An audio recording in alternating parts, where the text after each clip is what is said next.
Hello friends, welcome to the GS foundation. एक बार फिर से आप सभी छात्रों का स्वागत है जीएस फाउंडेशन के इस ऑनलाइन प्लेटफॉर्म पे।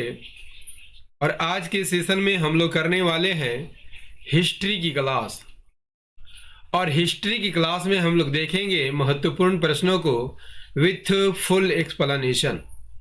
किस एग्ज़ाम के लिए सेशन बनाया गया है? सभी एग्ज़ाम के लिए सेशन बनाया गया है। फॉर ऑल एग्ज़ाम, सभी प्रतियोगी परीक्षाओं के लिए ये सेशन बनाया गया है दोस्तों। तो आपको करना क्या है, वीडियो को आखिरी तक अवश्य देखिएगा। यदि वीडियो अच्छी लगे तो इसे लाइक कीजिएगा, इसे अपने दोस्तों के साथ अवश्य शेयर कीजिएगा।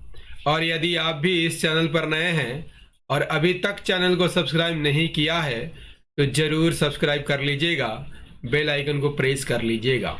तो चलिए शुरुआत करते हैं आज के सेशन को। पहला सवाल आपके स्क्रीन पर है, क्या कहता है? कहता है कि कल्हन द्वारा रचित राजत रंगिनी निम्नलिखित में से किससे संबंधित है? आपके ऑप्शन है चंद्रगुप्त के शासनकाल से, गीतों के संकलन से, कश्मीर के इतिहास से, या फिर कृष्णदेव राय के शासनकाल से। आंसर कीजिएगा। कल्हन द्वारा रचित राजत रंगिनी निम्नलिखित में किससे संबंधित है? सही आंसर हो जाएगा कश्मीर के इतिहास से संबंधित है। राजत रंगिनी का अर्थ क्या होता है? इसका अर्थ होता है राजाओं की नदी। कल्हन द्वारा इसे लिखा गया है 1150 ईस्वी में। किस भाषा में लिखा गया है? तो संस्कृत भाषा में लिखा गया है और एक कश्मीर के इतिहास से संबंधित है। और यह प्राचीन काल से लेकर 12वीं सदी तक के कश्मीर के राजाओं और शासकों का विस्तृत ऐतिहासिक वृत्तांत है। इसमें कश्मीर के विभिन्न राजवंशों, उनके शासन, सामाजिक और सांस्कृतिक जीवन का वर्णन किया गया है। आइए अगले सवाल की ओर बढ़ते हैं। अगला सवाल है, निम्नलिखित में से कौन प्रसिद्ध INA मुकदमे के वकील थे?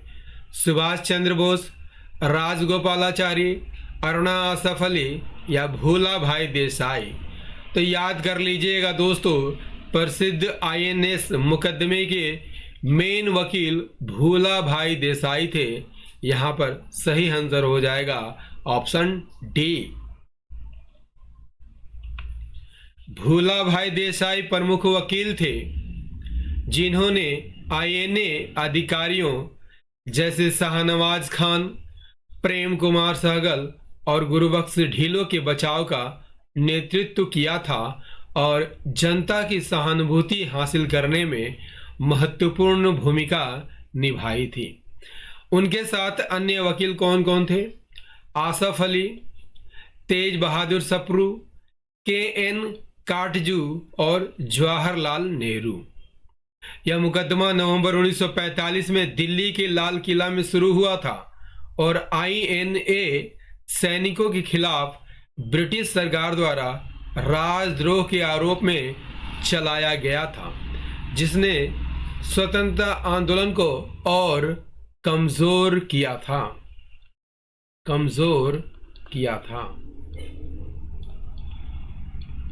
आइए अगले सवाल की ओर बढ़ते हैं। अगला सवाल है, सिंधु सभ्यता का पतन नगर यानी बंदरगाह कौन सा था? कालीबंगन, लोथल, रोपड़ या मोहनजोदाड़ो? सिंधु सभ्यता का पतन नगर कौन है? सही आंसर हो जाएगा ऑप्शन बी, लोथल। आइए इसका डिटेल देख लेते हैं। लोथल सिंधु घाटी सभ्यता का एकमात्र बंदरगाह नगर था और विश्व का सबसे पुराना डॉकयार्ड यानी गोदी यहीं पर पाया गया था।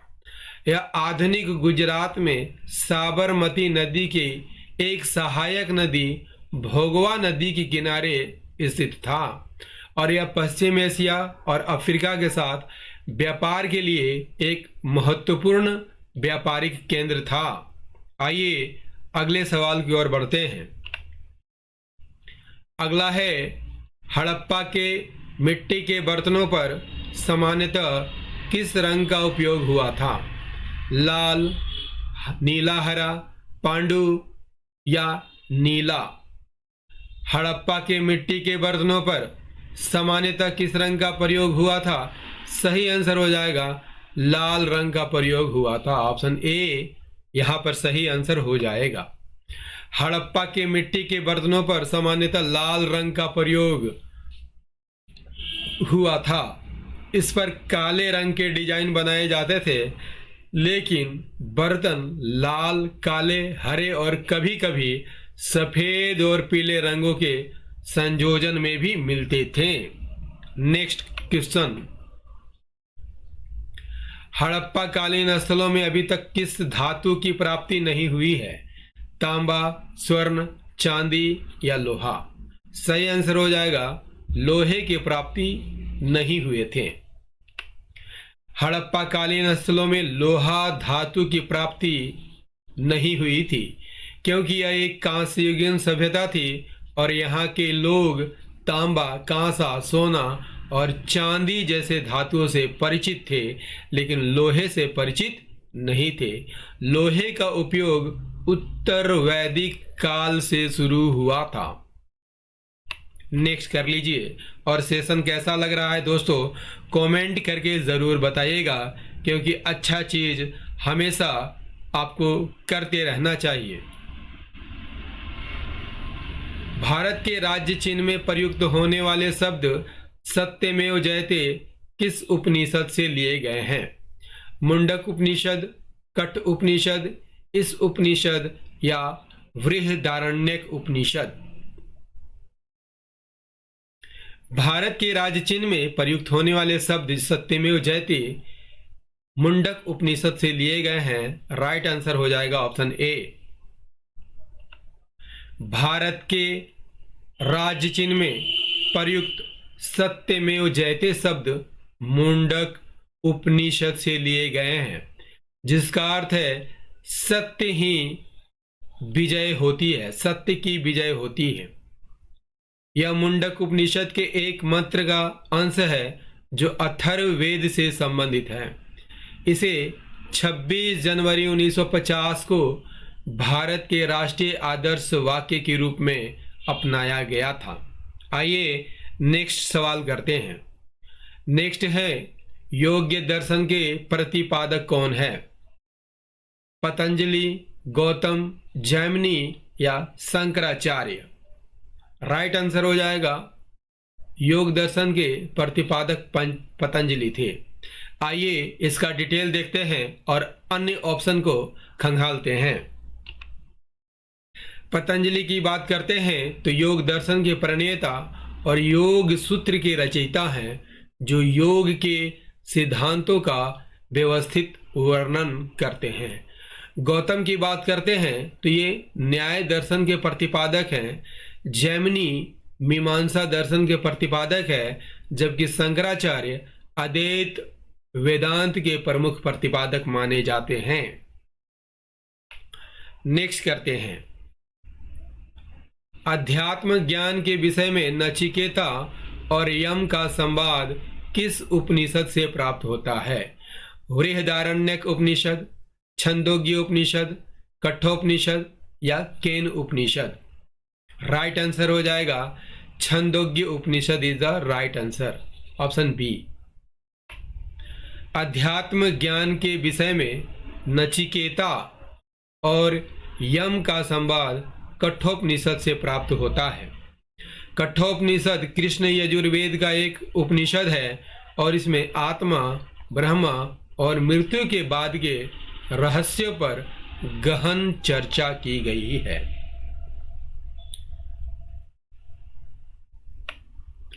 अगला है, किस वेद में जादुई माया और वशीकरण का वर्णन है? ऋग्वेद, यजुर्वेद, सामवेद या अथर्ववेद? तो जादुई माया और वशीकरण का वर्णन अथर्ववेद में मिलता है। अथर्ववेद जीवन के व्यवहारिक और रहस्यमय पहलुओं को समाहित करता है, जिसमें वशीकरण, उपचार, सुरक्षा, प्रेम और समृद्धि के मंत्र शामिल है। इसे जादुई सूत्रों का वेद कहा जाता है। ऋग्वेद की बात करते हैं तो मुख्य रूप से इसमें देवताओं की स्तुति और प्रार्थना की गई है।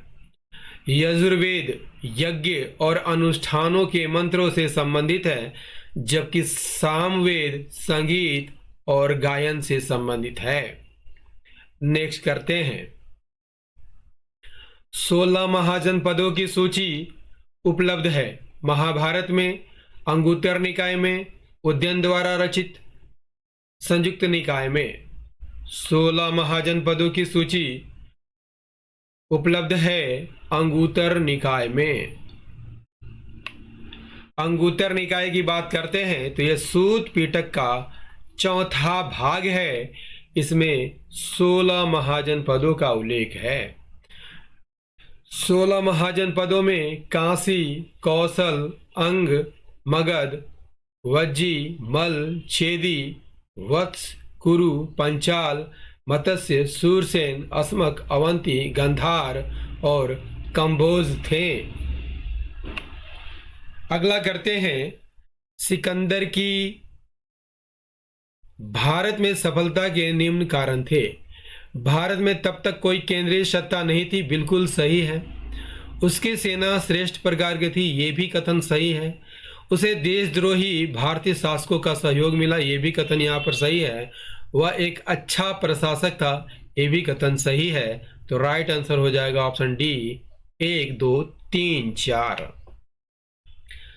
केंद्रीय सत्ता नहीं थी उस समय भारत कई छोटे छोटे राज्यों में बटा था, जिससे सिकंदर को एकजुट प्रतिरोध का सामना नहीं करना पड़ा और वह आसानी से विभिन्न राज्यों को हरा दिया। श्रेष्ठ सेना की बात करते हैं तो उसकी सेना अत्यधिक अनुशासित, प्रशिक्षित और तकनीकी रूप से उन्नत थी, खासकर उसकी घुड़सवार सेना।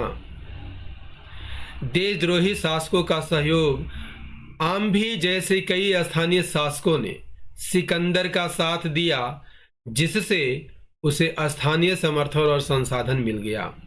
वह एक अच्छा प्रशासक भी था, उसकी विशेषता थी अच्छा प्रशासक उसकी विशेषता थी, लेकिन भारत में उसकी सफलता का मुख्य कारण नहीं था, क्योंकि वह लंबे समय तक भारत में नहीं रुका और उसकी जीत का आधार उसकी सैन्य शक्ति और तत्कालीन भारतीय राजनीतिक स्थिति थी। नेक्स्ट कर लेते हैं। अगला है बुद्ध के जीवन की 4 महत्वपूर्ण घटनाओं और उनसे संबद्ध स्थानों का नीचे उल्लेख है। स्तंभ 1 और 2 में अंकित है, आपको इनका सुमेल करना है। जन्म की बात करते हैं तो जन्म लुम्बिनी के जंगलों में होता है। ए का ऑप्शन 3 तो ऑप्शन सी में दिया गया है। ज्ञान की प्राप्ति बोध गया में होती है, तो बी का 2 सही है। प्रथम प्रवचन सारनाथ में होता है, ये भी यहाँ पर सही है। और निधन कुशीनगर में होता है, तो ये भी यहाँ पर सही है। तो राइट आंसर हो जाएगा option C is the correct answer. जन्म कहाँ होता है? लुम्बिनी में होता है, क्योंकि नेपाल में है, नेपाल में है। ज्ञान प्राप्ति बोध गया में। प्रथम प्रवचन सारनाथ यूपी में और निधन कुशीनगर यूपी में। और यह मल महाजनपद की दक्षिणी राजधानी थी। राइट, चलिए निम्नलिखित में किस मौर्य राजा ने दक्कन की विजय प्राप्त की थी? अशोक, बिंदुसार, चंद्रगुप्त या कुणाल? राइट आंसर हो जाएगा बिंदुसार। दक्कन की विजय प्राप्त करने वाला मौर्य राजा बिंदुसार था। उन्होंने अपने पिता चंद्रगुप्त मौर्य की विस्तारवादी नीति को आगे बढ़ाया और दक्षिण भारत के एक बड़े हिस्से मैसूर तक के क्षेत्रों पर विजय प्राप्त की थी, जिसे तिब्बती भिक्षु तारानाथ ने 2 समुद्र के बीच भूमि बताया था। अगला है मेगास्थनीज ने भारतीय समाज को कितने श्रेणियों में विभाजित किया था? राइट आंसर हो जाएगा 7 श्रेणियों में विभाजित किया था। मेगास्थनीज ने अपनी पुस्तक इंडिका में भारतीय समाज को 7 श्रेणियों में विभाजित किया था। ये श्रेणियां दार्शनिक, किसान, चरवाहे, कारीगर, सैनिक, निरीक्षक या मजिस्ट्रेट और सफासद थी। अगला कर लेते हैं। और दोस्तों सेशन कैसा लग रहा है कमेंट करके जरूर बताइएगा। निम्नलिखित में से कौन सा क्षेत्र अशोक के साम्राज्य में सम्मिलित नहीं था? अफगानिस्तान, बिहार, श्रीलंका या कलिंग? राइट आंसर हो जाएगा श्रीलंका कभी भी अशोक के साम्राज्य में शामिल नहीं था। अशोक के साम्राज्य में श्रीलंका सम्मिलित नहीं था। हालांकि अशोक ने बौद्ध धर्म फैलाने के लिए महेंद्र और संघमित्रा को श्रीलंका भेजा था, लेकिन यह क्षेत्र उनके सीधे साम्राज्य का हिस्सा नहीं था, जबकि अफगानिस्तान, बिहार और कलिंग उसके साम्राज्य के हिस्सा थे। दोस्तों इतिहास का ये सेशन आपको कैसा लगा कमेंट करके ज़रूर बताइएगा। यदि सेशन पसंद आया हो तो एक लाइक कीजिएगा, इसे अपने दोस्तों के साथ अवश्य शेयर कर दीजिएगा। और यदि आप भी इस चैनल पर नए हैं और अभी तक चैनल को सब्सक्राइब नहीं किया है तो इसे ज़रूर सब्सक्राइब कर लीजिएगा, बेल आइकन को प्रेस कर लीजिएगा। मिलते हैं अगले सेशन में, तब तक के लिए जय हिंद, धन्यवाद।